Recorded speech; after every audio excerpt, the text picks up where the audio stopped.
Obahi bebre, ano poku are no mawano. Asante kotoko no. Sonny ebedi akwa boabo. Etione tone sakra boankwa. Yadi etribeto. Asabine frititio. Efrititio odmankma. Adiano yamfa anto dieda. Na efrato. Odmankma ba adie. Oba asante kotoko kufo. Okwa frana nanom. Yakwa no oshe. Kotoko jemi bi okunfo ne ye. Ekun bia ebedi na ntiasie wom. Asante kotoko no. Edina nkrofo ti di eti pimpim. Konfo hu bibi onfa ni timpim duem. Ayempo asante kotoko. Boafo akon na na sa etu no no. Aye kunu mado aye. Aye kubu aferi o. Anasa wa pe kunu benu o. Hello and welcome to another day in paradise, and welcome to another edition of the Unapologetic Negropian. In today's video, we're going to start off with a maths question. What is the difference between a million and a billion? People might think that a million is actually quite close to a billion because a million is only one step down from a billion. But actually, the difference between a million and a billion is vast. A million seconds is 12 days. A billion seconds is 32 years. And when we hear on the news about people who are billionaires, people who have made vast amount of wealth, tens of billions of dollars, it can be difficult to quantify just what that means. I'm going to try and put into picture just what it means, the difference between a millionaire and a billionaire. The gentleman that you see here, his name is Graham Hart. Do you know him? I don't know him. I had no idea this man even existed. He is a billionaire. He is worth $9 billion and he made his money in agriculture. I think sheep, I believe. Yeah, I didn't know you could make so much money out of sheep. So of course, having $9 billion, you've got a pretty penny to spend on pretty much anything you want. One day, Graham Hart was just, lounging around and he thought, I'd like to buy a yacht. And so he went to a builder, a shipbuilder in Norway called Kleven. And he went up to them and he said, I'd like you to build me a yacht, please. Not like a yacht like everybody else's yacht. I don't want a yacht that you see people catching a tan in the Mediterranean on. No, I want an expedition yacht. I want a yacht with all the toys, with the submarines, with the helidecks and everything else. Something with an ice-class hull, something where I can really explore places where these other yachts can't go. So he did approach the right people because Kleven is a company that builds these big offshore rugged ships, those ships that you see that take supplies to oil rigs, to take a battering in some of the world's worst oceans. So these guys know exactly what they are doing. But there was a problem. You see, Kleven, as a shipbuilder, do not build yachts. So Graham Hart said, yeah, I want it to be rugged, but I wanted it to be outfitted with every conceivable luxury item that I would desire. I want a floating palace that I can take to the Arctic oceans. Now Kleven turned around to him and said, well, no, I'm sorry, we can't help you. Hey, we don't build yachts like this. You are going to have to go elsewhere because all we can do is build the actual ship. Graham Hart said, well, okay, then that's not a problem. I will have you build the ship and then I'll get somebody to tow that ship over to Germany where they will outfit it with all my little toys. Kleven said, well, okay, if you really want to do that, you can do that. But we do have another problem. And this is the part which is going to blow your mind, guys. So Kleven said to him, listen, we don't sell individual ships to people. We just are not that type of builder. We build ships for governments, for massive NGOs, for, big organizations that need fleets of ships. We can't just build you one. So Graham Hart said, well, okay then. Well, how much is this yacht you're going to build for me? They said, it's going to cost you $300 million. Okay. And how many of these yachts am I going to have to buy? They said 3.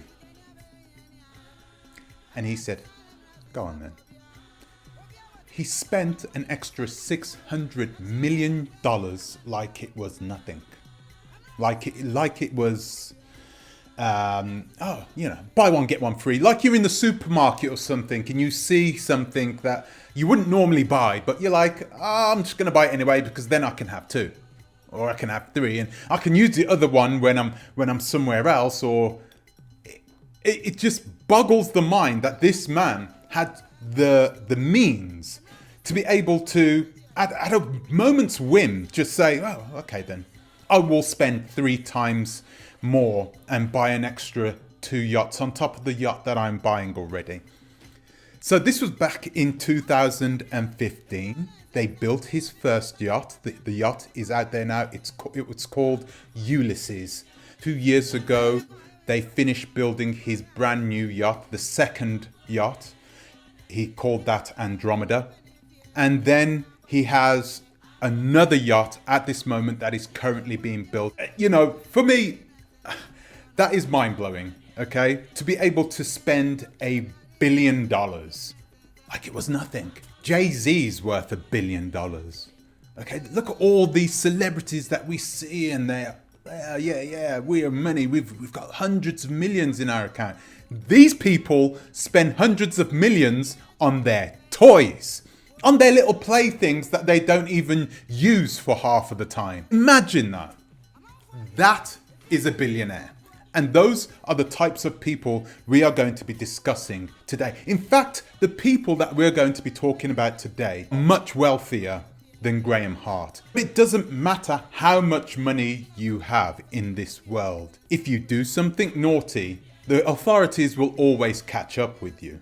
That is currently what is happening to all the Russian billionaires who are at this moment in disarray. They are having problems left, right and centre because they are currently having all their assets seized or frozen by the authorities in Western Europe and in North America. This is because of the ongoing war that is happening in Ukraine. These Russian billionaires are all friends to Vladimir Putin, which means that they are partly funding this war that is happening in the Ukraine. All these Russian billionaires that you normally see flying around the world in these big, beautiful yachts, these guys are now having major problems.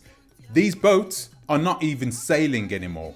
Why? Because these billionaires can no longer move money around anymore because all their assets have been frozen and they're not allowed to use the SWIFT bank system, which means they can't pay the sailors, they can't get the fuel, they can't send money for their helicopters or pay their pilots. They can't do anything.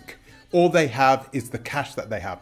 And it's a lot of cash, but they cannot live the same life that they were living before the war in Ukraine started. So what is the solution to their problem? How can they stop their assets from being taken away from them, continue to live the life that they are used to without compromising? These are billionaire Russians. They don't compromise. A lot of these Russian billionaires are now focusing on moving all their assets, moving all their businesses, moving their yachts and their private jets and their helicopters and everything else to West Africa. Guys, some of you may be thinking, wait. Why West Africa? Why go to West Africa? Well, there is a very good reason why these Russian billionaires are now seeking citizenship in West African countries, more specifically Liberia and Sierra Leone. There is a very good reason which we are going to discuss today. First, I'm going to ask you to please like, subscribe, share and click the bell notification. And please consider supporting the channel on our Patreon, link in the description. I'd also like to invite you to please follow the Oversight channel, the channel that is there to help you to invest on the African continent both safely and securely. Link also in the description. So first of all, we need to ask ourselves, when did this start? Well, actually the process started quite some time ago. It started way back in March for some of these Russian billionaires. They knew what was coming. They sought to move their assets and get citizenship. A lot of them started the process of re-registering their property is assets which are not fixed, okay? These are movable assets like transportation, and getting it registered in Liberia and Sierra Leone. Why are Russian billionaires attracted to the West African coast? Well, there are a few reasons. Listen up. Reason number one is the African continent's support of Russia. Pretty much every African country has been supportive of Russia and their actions in the Ukraine for obvious reasons. I've made a few videos about the way Africans who were living and working and studying in Ukraine, who were trying to get out, how they were mistreated by the Ukrainian authorities. And thus, many African countries support Russia and their ongoing action against Ukraine. So when Russians come to Africa, they know they have people there who support them, who will help them any way they legally can. Reason number two, and this is the most important reason, Liberia is a country which is very special. It's special because it gives very special tax incentives to those people who register their big ocean-going ships in that country. This is the reason why on many ships, even if they aren't owned by Liberians or by any Liberian company, those big companies from China, from South America, Panama, these places, these companies will always register their ships in Liberia. Now, of course, this is brilliant for those people who own huge yachts. So let's talk about the first person who has now bucked the trend and has moved to Liberia. His name is Andrei MELNACHENKO. Andrei MELNACHENKO is a 50-year-old Russian billionaire who moved to Liberia only a few weeks ago. So he has now got Liberian citizenship. The reason why he's got Liberian citizenship, mainly it's because he wants a place, a safe haven for him to bring his yachts to, a place where he can now re-register his yachts. You see, there are a lot of Russian billionaires who are moving their yachts over to Turkey, but it's difficult for them to register their yachts as being Turkish because they're Russian billionaires. And if they want to have their yachts registered in Turkey, they will have to become Turkish citizens, which means they will have to pay Turkish taxes. And I don't think any of those Russian billionaires want to do that. So Liberia is a place where they can take all these massive yachts. MELNACHENKO has two huge yachts, 140 meters each. The yacht he has is a yacht by the name of Sail Yacht A, which is, in my point of view, one of the most beautiful things I've ever seen. And another yacht by the name of Motor Yacht A. He calls all his yachts A, by the way. He has his A in signature everywhere over his little toys because his name's Andre. I think his wife's name is Alexandria or something like that. Both their names start with an A, so he calls everything A. Yeah. As you do. He has automatically become the richest man in Liberia, the richest Liberian citizen, now worth an estimated $27 billion. Another Russian oligarch billionaire who is now registering all of his assets in Liberia is another gentleman by the name of ALISHER UZMANOV.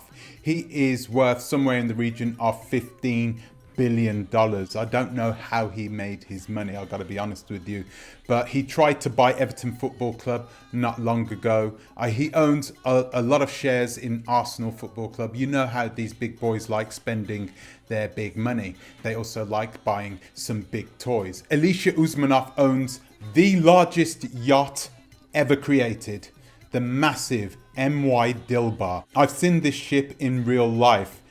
It's the size of a large apartment building. It is massive. In fact, when I saw it, it was parked up in Barcelona in one of those deep ports. And of course, it needs to be a deep port because the vessel is so big. He had it parked up next to other ocean-going ocean liners. You know, the big ocean liners. It blended in. It didn't look any different. This is one yacht for one man. It's nearly the size of these huge ocean-going mega ships built for thousands of people. He has now become also a Liberian citizen, but he had another problem. Whilst he got Liberian citizenship and then he got his ship registered in Liberia, there was a massive problem. You see, his boat was built in Germany, and at the start of the war, he had to bring his boat back in for a service. They do these services, I think once every 2 years on these massive ships. So he had to bring it back there. So at the start of the war, this boat was there in this shipyard, and the German government said, right, we're having that. So they took this ship of ALISHER UZMANOV before he could bring it to Liberia. It was really funny, guys, because this ship is absolutely massive, but you don't mess with the German government. The German government took this entire thing out of the water. They lifted the whole thing out of the water and said, this thing ain't going nowhere. Can you just imagine getting your ship clamped? That's crazy stuff, man. But he has a fleet of yachts. So it's likely that he's going to have his other yachts sent to Liberia too. So he will still reap the rewards of his Liberian citizenship. Guys, we know that these guys, you know, they swan off everywhere all around the world. They have their private jets. Even though they are struggling at this present moment, they are still living the good life.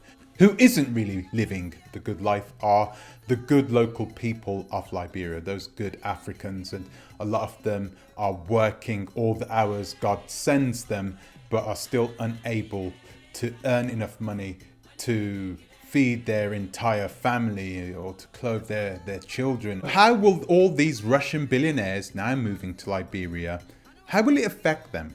Well, I think it will affect them in a positive way. How? Well, you see, now you're getting all these Russian billionaires who are moving to Liberia. A lot of them know that they will need to build from scratch their own paradise. At this moment, they see Liberia as a blank canvas. They will spend hundreds of millions of dollars building the infrastructure, building their houses, roads, and everything else that a multi-billionaire would desire to make his stay a lot more welcome. You can anticipate hotels going up as well. They are going to start really investing in the community because they know it's going into a community of people who love them, really. I mean, these guys, they like these Russians. Many of the countries throughout the continent love the Russians. They like what they have given them. They like that the Russians didn't really turn their back on them. They didn't exploit them the same way the Americans did or the Europeans did. So for them, the Russians, they see them as heroes. These Russian billionaires like MELNACHENKO and ALISHER UZMANOV, these Russian billionaires, they know this and they are going to prey on it, okay? And they are going to make sure that these people are taken care of. And lastly, how's this going to affect you? We all thought we had the time to go out and wait it out a bit to go and buy our piece of land, our dream piece of land, so we can build our houses on near the coast. Guys, if you want to do that, you're going to have to do it sooner rather than later, because it is highly likely that these billionaires who have $200, $300, $400 million sitting in their back pocket, burning a hole, nothing to do with it. Oh, I'm just going to spend it and buy a football team. These types of guys are going to buy huge swathes of land. They will do that. They will buy huge swathes of coastal land, and they can easily pay off the government of Liberia. They can easily pay off officials. They can easily pay off corrupt presidents. They are going to be able to live their lives in a bit of comfort, happily knowing in the knowledge that the FBI aren't going to fly over to Liberia and snatch up the yacht, just like they just did over in Fiji not long ago. So if I was you guys, you know, I keep telling you about oversight. If you really want to, I mean, it's our job to make sure that you know about the things that are happening out there, just like this. If you really want to know how much a piece of land would cost you in Liberia before it goes through the roof, please contact us at info@oversight.com. That is info@oversight.com, and we will get back in contact with you. I kind of find it funny that we are in this situation at this present moment. You know, we have these Russian billionaires who are always romanced, even romanced by the sake of people from Africa. They are seen as being some otherworldly types of people because they own wealth which is highly respected in West Africa. However, they have done exactly the same thing that these African billionaires, many of those, have done as well. They've simply exploited the land, ignored the people who own the land, okay? Because the countries aren't owned by the government, they're owned by the people who are in those countries. So Nigeria is not owned by a few billionaires, it's owned by the people of Nigeria. Although these presidents and these politicians like to think of it the other way. The Russians have done the exact same thing. They are right now pillaging their own land. And yes, it is the largest country in the world and there is plenty of natural resources there. So I suppose they can do it and get away with it and no one's going to bat an eyelid at it. I don't think it's right. Whilst I don't think it's right, I don't really care about these Western countries either getting their money back, throwing tens of billions of dollars towards a bunch of people who don't like people who look like me. So for me, I really wish these Russian billionaires well. To these Russian billionaires, welcome to the African continent. Until the next time, please think twice. Tarara bit.